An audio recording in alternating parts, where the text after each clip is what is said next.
പരിശുദ്ധാത്മാവേ എന്നിൽ വന്നു നിറയണമേ. പരിശുദ്ധാത്മാവേ കൃപ ചൊരിയണമേ. പരിശുദ്ധാത്മാവേ ശക്തി പകരണമേ. പരിശുദ്ധാത്മാവേ കൃപ ചൊരിയണമേ. പരിശുദ്ധാത്മാവേ ശക്തി പകരണമേ. നമുക്ക് ഈ പരിശുദ്ധമായ അൾത്താരയിൽ ഇറങ്ങി വന്ന ദൈവ സാന്നിധ്യത്തെ ഓർത്ത് നമുക്ക് നന്ദിയുള്ളവരായിരിക്കാം. ഒരിക്കൽ കൂടി ഈ 3 മണി സമയം, ഈ കൃപയുടെ സമയത്ത് ഒന്നിച്ച് ഒരു കുടുംബമായി ഈ ആലയത്തിൽ ദൈവത്തെ ആരാധിക്കുവാൻ ദൈവം നമുക്ക് നൽകിയ ഈ കൃപയെ ഓർത്ത് നന്ദി പറയാം. ലോകത്തിൻ്റെ പല ഭാഗത്തിരുന്ന് ആത്മാവിൽ ദൈവത്തെ ആരാധിക്കുന്ന മക്കളോടുകൂടെ ചേർന്ന് നമുക്ക് ദൈവത്തെ ആരാധിച്ച് സ്തുതിച്ച് മഹത്വപ്പെടുത്താം. ഇന്നത്തെ സുവിശേഷത്തിൽ വളരെ വ്യക്തമായി പറയുന്നൊരു കാര്യം ഏലിയായുടെ ആഗമനത്തെക്കുറിച്ചാണ്. അവിടെ ഏലിയായുടെ ആഗമനം എന്ന് പറയുമ്പോൾ ഇത് നമ്മൾ ആഗമന കാലത്തിലൂടെ കടന്നു പോകുന്ന ഒരു സമയമാണ്.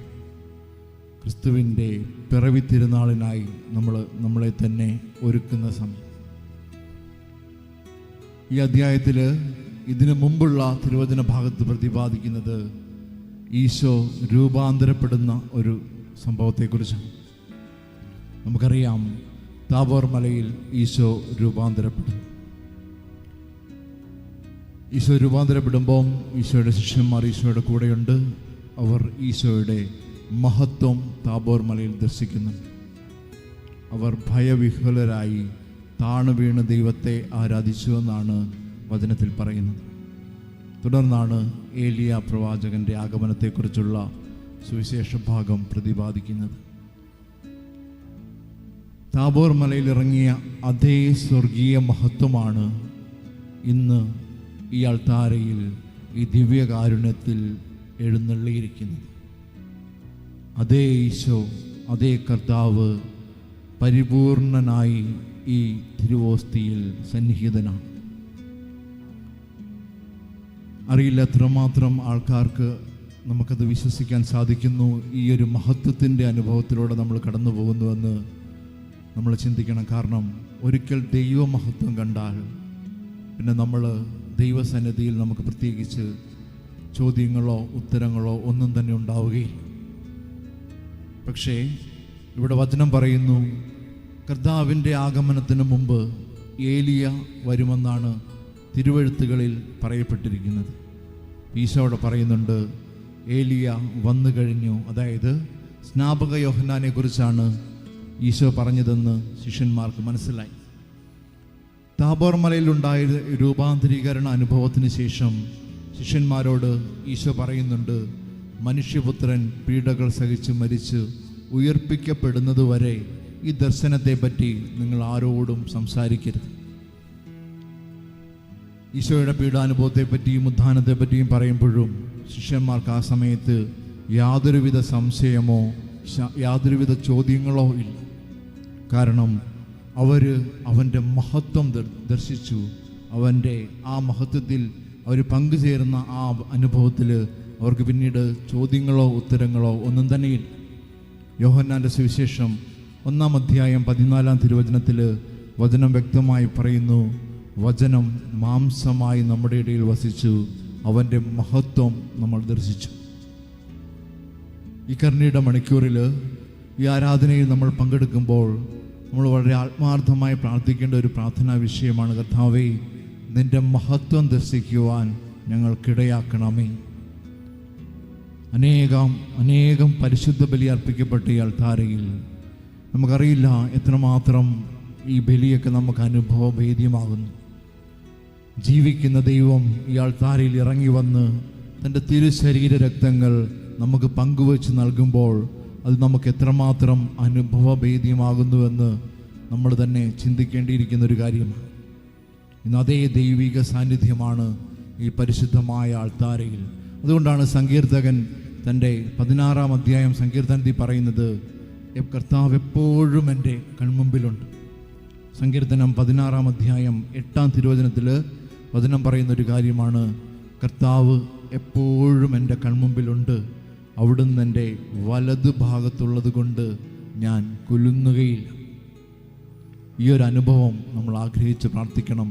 കാരണം ഈ ഒരു കാലഘട്ടത്തിൽ വിശ്വാസത്തിൻ്റെ മേഖലയിലൊക്കെ ചിലരെങ്കിലും പ്രതിസന്ധി നേരിടുന്ന ഈ കാലഘട്ടത്തിൽ നമ്മൾ ഈശോയോട് ആത്മാർത്ഥമായിട്ട് പ്രാർത്ഥിക്കണം, കർത്താവേ നിൻ്റെ മഹത്വം ഞങ്ങൾക്ക് കാണുവാൻ ഇടയാക്കണമേ എന്ന്. അതുകൊണ്ടാണ് റോമാക്കാർക്ക് എഴുതിയ ലേഖനത്തിൽ പൗലോസ് യാതൊരു സംശയം കൂടാതെ എഴുതിയത്, നമുക്ക് ലഭിക്കുവാനിരിക്കുന്ന മഹത്വത്തോട് തുലനം ചെയ്യുമ്പോൾ ഇന്നത്തെ കഷ്ടതകൾ നിസാരമാണെന്ന് പൗലോസിന് എഴുതാൻ സാധിച്ചത് അവൻ ആ മഹത്വം കണ്ടതുകൊണ്ടാണ്.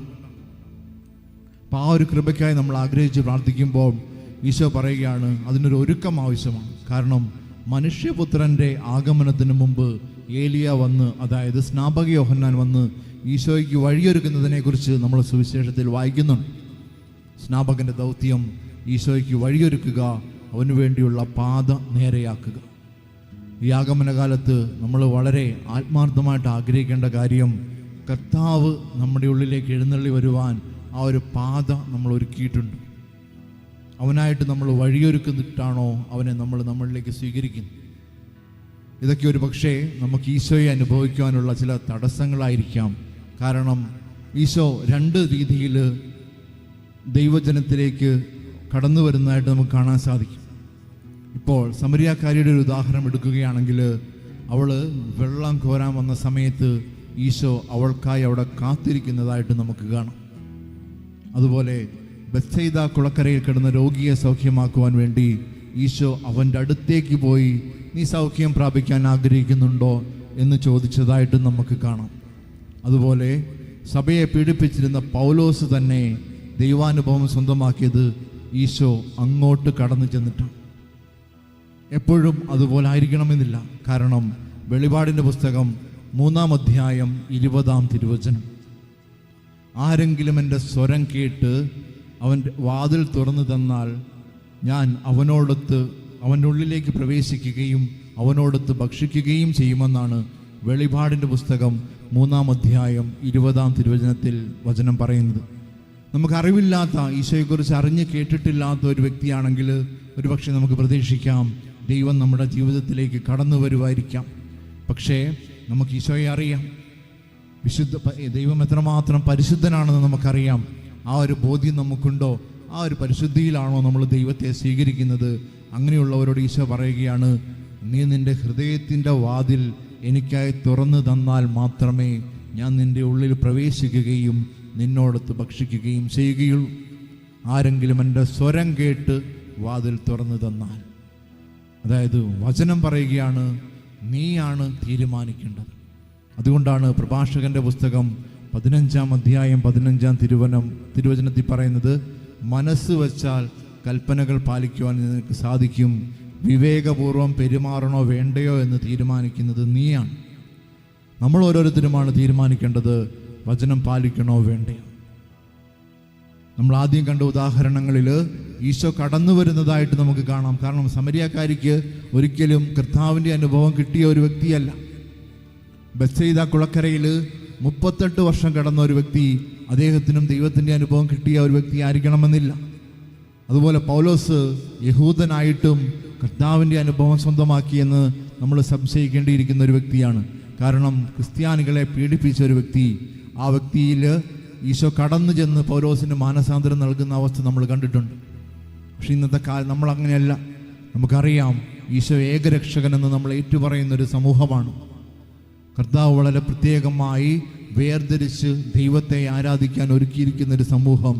അവിടെ നമ്മളറിയാം, നമ്മൾ പിറവി തിരുനാളിനായിട്ട് ഒരുങ്ങുകയാണ്. അതുപോലെ പുതിയൊരു വർഷത്തെ സ്വീകരിക്കാൻ നമ്മൾ നമ്മളെ തന്നെ ഒരുക്കുന്ന ഈ സമയത്ത് നമ്മൾ ആത്മാർത്ഥമായിട്ട് ചിന്തിക്കണം, നമ്മുടെ ഉള്ളിൽ ഒരു ഒരുക്കം നടക്കുന്നുണ്ട്.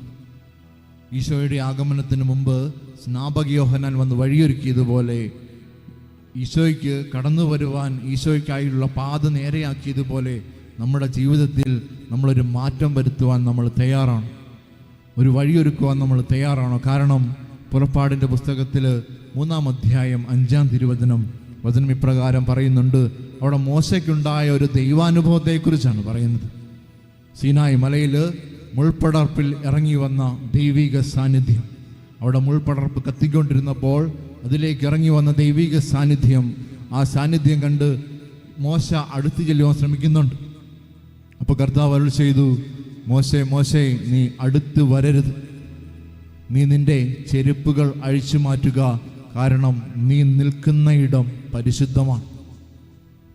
പഴയ നിയമകാലത്ത് നിൽക്കുന്ന ഇടമാണെങ്കിൽ ഇന്ന് പുതിയ നിയമത്തിൽ ദൈവം കടന്നു വരുന്നത് നമ്മുടെയൊക്കെ ഹൃദയത്തിലേക്കാണ്, നമ്മുടെ ഉള്ളിലേക്കാണ്. അവിടെ എത്രമാത്രം പരിശുദ്ധമാണെന്ന് നമ്മളോട് തന്നെ ചിന്തിക്കേണ്ടിയിരിക്കുന്ന ഒരു സമയമാണ് ഈ ആഗമനകാലം. നമുക്ക് ആത്മാർത്ഥമായിട്ട് പ്രാർത്ഥിക്കാം. കർത്താവേ, ഞങ്ങളുടെ ഹൃദയങ്ങളെ നീ ഒരുക്കണമേ. നമ്മളെപ്പോഴും ചിന്തിക്കുന്നതും പറയുന്നതും ഒരു കാര്യമാണ്, നമ്മൾ ഈശോയ്ക്ക് പിറക്കാനായി നമ്മുടെ ഹൃദയത്തെ ഒരുക്കണം. അപ്പം ആ കാലമൊക്കെ മാറി ഇനി നമ്മൾ വളരെ വ്യക്തമായിട്ട് നമ്മുടെ സഭയുടെ കുരിശിൻ്റെ വഴി പ്രാർത്ഥനയിൽ നമ്മൾ പ്രാർത്ഥിക്കുന്ന ഒരു പ്രാർത്ഥനയാണ്, മറ്റൊരു ക്രിസ്തുവായി ജീവിക്കുവാൻ എന്നെ നീ സഹായിക്കണമേ. അങ്ങനെ ഒരു കാലത്തിലൂടെയാണ് നമ്മൾ കടന്നു പോകുന്നത്. ഈ കാലത്ത് നമ്മൾ ആത്മാർത്ഥമായിട്ട് ആഗ്രഹിക്കണം, കർത്താവേ, പരിശുദ്ധമായ നിന്നെ നാവിൽ സ്വീകരിക്കുമ്പോൾ ഞങ്ങൾ ആഗ്രഹിക്കുന്ന ഒരേ ഒരു ആഗ്രഹം, മറ്റൊരു ക്രിസ്തുവായി ഈ ലോകത്ത് ജീവിക്കുവാൻ ഞങ്ങളെ നീ സഹായിക്കണമേ. ഈ ആഗമന കാലത്ത് നമ്മൾ വളരെ പ്രത്യേകം പ്രാർത്ഥിക്കേണ്ട ഒരു പ്രാർത്ഥനയാണ്.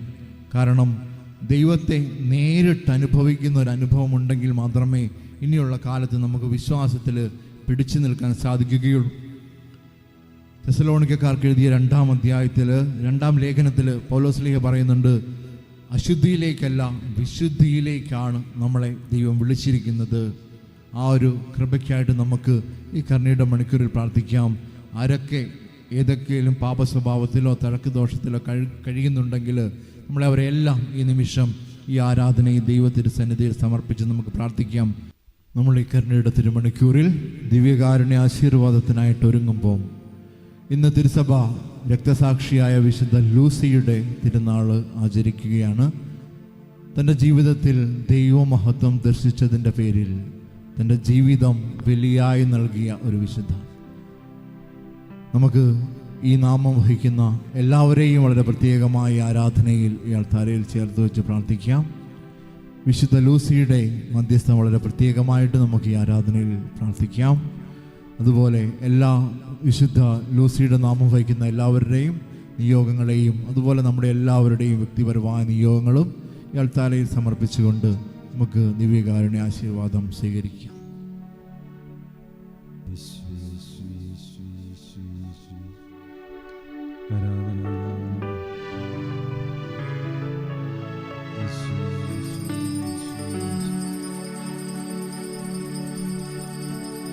പരിശുദ്ധ പരമമാ ദിവ്യകാരുണ്യമേ,